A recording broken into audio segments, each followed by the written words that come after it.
आज सिरवेल के पंजा फजा में जो जय सदस्यता अभियान मीटिंग रखी, सभी जो आयोजक कमेटी है, आयोजक सदस्य जो भी है, जिन्होंने इतनी अच्छी मीटिंग का आयोजन करा, इसके लिए पूरी जय टीम की तरफ से धन्यवाद देता हूँ।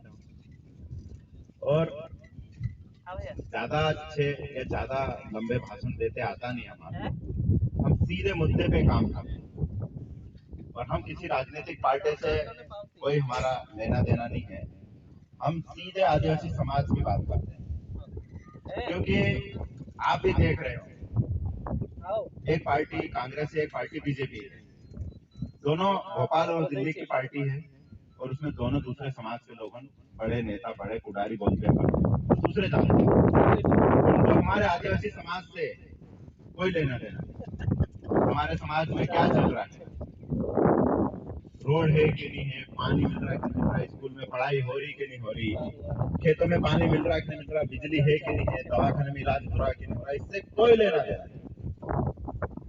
उसको सिर्फ हमारे वोट से मतलब रखते हो। तुम हमारे को वोट दे दो और हम आदिवासी समाज के नाम से योजना बनाएंगे और वो योजना सिर्फ कागज में खत्म हो जाएगी। और कागज पे किसी दिन, जैसे कल भोपाल में पूरे कागज जल गए, इसमें पूरा हिसाब किताब था, पूरा रिकॉर्ड था, वो आदिवासी समाज का पूरा जला दिया। क्योंकि हमारे जैसे पढ़े लिखे लोग हम पूछने लगे ना कि तुम जो योजना चलाते थे उसका रिकॉर्ड तो है तुम्हारे पास, पर जमीन पे तो कुछ भी नहीं है। तो कल भोपाल में आग लग गई और पूरे कागज जला दिए। 4 मंजिली जो भवन था पूरे कागज जला के खत्म कर दिए, क्योंकि हमारे को जवाब नहीं दे पा रहे थे। तो उनको सिर्फ हमारी योजना बनाना है, आदिवासी के नाम से एक से एक योजना लाते हैं, लेकिन जमीन पे क्या हालत है वो तो मेरे को मैं क्या बताऊं, आपको खुद को मालूम है कि क्या स्थिति है तुम्हारी। देश आजाद हुए आज 70 साल से ज्यादा हो गए, लेकिन हमारे समाज में अभी हलियों में, गांव में आने के लिए रोड तक नहीं। बिजली की तो मालूम ही है मेरे को कि सब लोग आते ही हैं, मेरे घर के पास में ही ग्रिड, मैं देखता हूँ हमेशा लोगों को कि लाइट के नाम से हमेशा परेशान रहते हैं। धंधा तो कुछ है नहीं हमारे यहाँ पर। पूरे सिरवेल खापरखेड़ा का सबसे ज्यादा उदाहरण देता हूँ, लेकिन यहाँ से सबसे ज्यादा लोगों ने पलायन करके महाराष्ट्र, गुजरात में, कर्नाटक चले गए मजदूरी करने के लिए, क्योंकि खेत है लेकिन पानी नहीं। एक फसल भगवान के भरोसे पकती है, उसके बाद तो महाराष्ट्र में जाना ही पड़ेगा, क्योंकि 2 रोटी तो खाना पड़ता है सुबह शाम। ये हमारे आज देश आजाद होने के 70 साल में हमारे आदिवासी समाज में सिर्फ और सिर्फ एक आश्वासन ही मिला है। आज तक भी हमारे को कोई मूलभूत सुविधा आज तक नहीं।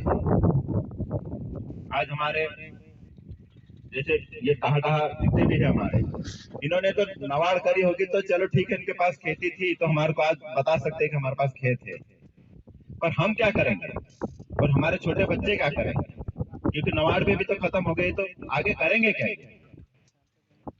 2 टाइम कमा के खाने के लिए हमारे को गुजरात, महाराष्ट्र में पूरा घर परिवार, खेत, रिश्तेदार, हमारा गांव छोड़ के महाराष्ट्र में, गुजरात में भटकना पड़ता है।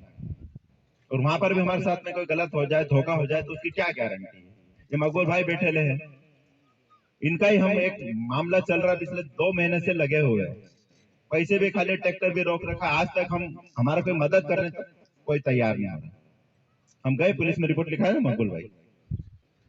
तो बात ऐसी है कि हमारे समाज में सिर्फ चुनाव के टाइम पे आते हैं नेता, वोट लेने की बात करते हैं और मैं करा दूंगा करके बोलते हैं, मैं तुम्हारा रोड बना दूंगा, मैं तुम्हारे लिए पानी की बात कर दूंगा।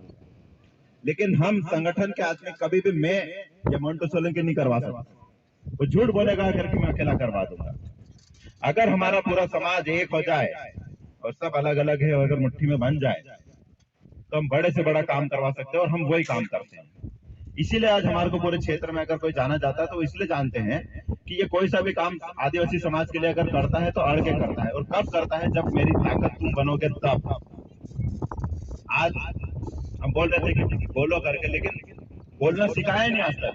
हमारे आदिवासी समाज में बोलते नहीं आता, और इसी का फायदा दूसरे लोग या दूसरी राजनीतिक पार्टी उठाते हैं और हमारा इस्तेमाल करके और हमारा फायदा उठा के चले जाते हैं।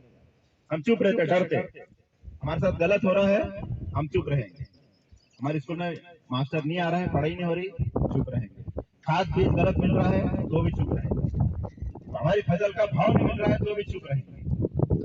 जब चुप रहेंगे तो कोई भी आदमी हमारे को बोले जाएगा और हमारा नुकसान करके चले जाएगा। हम संगठन के माध्यम से सिर्फ बोलना सिखाते हैं कि कब तक हम अकेला बोलेंगे। जब सब जन मिलकर चिल्लाएंगे, सब जन मिलकर बोलेंगे, तब हमारी ताकत मजबूत होगी और तब हम सरकार से लड़ेंगे और तब हमारे हक और अधिकार लेंगे। आपका इलाका मैंने देखा, यहाँ पर मेरे को नहीं लगता कि एक दो खेत भी कोई गेहूं बोता होगा, क्योंकि आज ऐसी स्थिति दिख रही है कि यहाँ पर